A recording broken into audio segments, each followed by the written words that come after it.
Hello hello hi. இன்னைக்கு மீனாக்கீரை வச்சு சொதி செய்ய போகிறோம். அதுக்கு ஒரு கட்டு கீரையை ஆஞ்சி அலசி வச்சுருக்கேன்.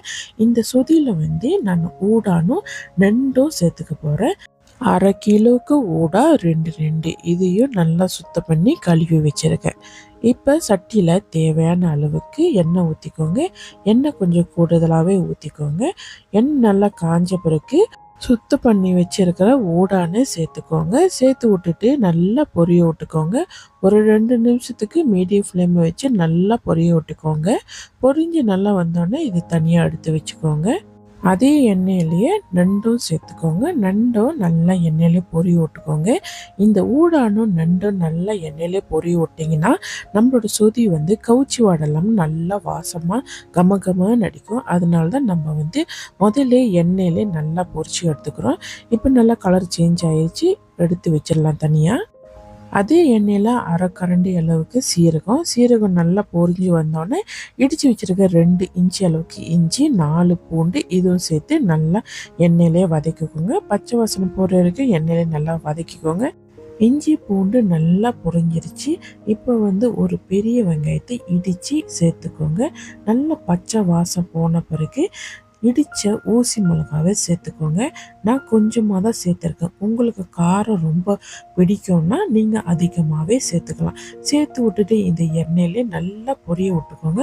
பொரிஞ்சு நல்லா வாசனை வந்த பிறகு கொஞ்சமாக மஞ்சத்தூள் சேர்த்துட்டு லோ ஃப்ளேமில் மாற்றிட்டு இதையும் நல்லா எண்ணெயிலே வதக்கிக்கோங்க. வதக்கின பிற்பாடு நம்ம தேங்காய் பால் சேர்த்துக்கோங்க. இது சொயா தேங்காய் பால் கைஸ். கோத்தாப்பால் எதுவுமே சேர்க்காதீங்க. அப்போ தான் நல்ல டேஸ்ட்டாக இருக்கும். மீடியம் ஃப்ளேமில் வச்சு 1 நிமிஷத்துக்கு மட்டும் நல்லா கலந்து விட்டு கொதிக்க விட்டுக்கோங்க.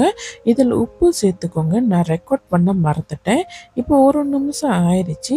இதில் மீனாக்கீரை சேர்த்துக்கோங்க. மீனாக்கீரை ரொம்ப சாஃப்டான கீரை, அதனால் ரொம்ப நேரம் வேக வைக்கணும் அவசியம் இல்லை. அதனால் இந்த மீனாக்கீரை போட்டோடனே பொரிச்சு வச்சுருந்தா ஊடானும் நண்டும் இந்த சொதியில் சேர்த்துட்டு ஒரு 30 செகண்டுக்கு மட்டும் நல்லா கொதிக்க விடுங்க. ரெடி ஆகிட்டோன்னே ஒரு பானையில் மாற்றிட்டு 5லேருந்து 10 நிமிஷம் ஆச்சு மூடி போடாமல் அப்படியே வைங்க.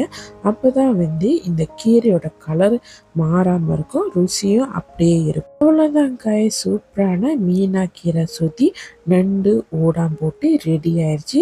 ரொம்ப சிம்பிளான ரெசிபி, ரொம்ப ருசியாக இருக்கும். நீங்களும் இந்த ரெசிபியை ட்ரை பண்ணி பாருங்கள். என்னோடய வீடியோக்கு லைக் பண்ணி கமெண்ட் பண்ணிவிட்டு என்னோடய சேனலுக்கு சப்ஸ்கிரைப் பண்ண மறந்துடாதீங்க.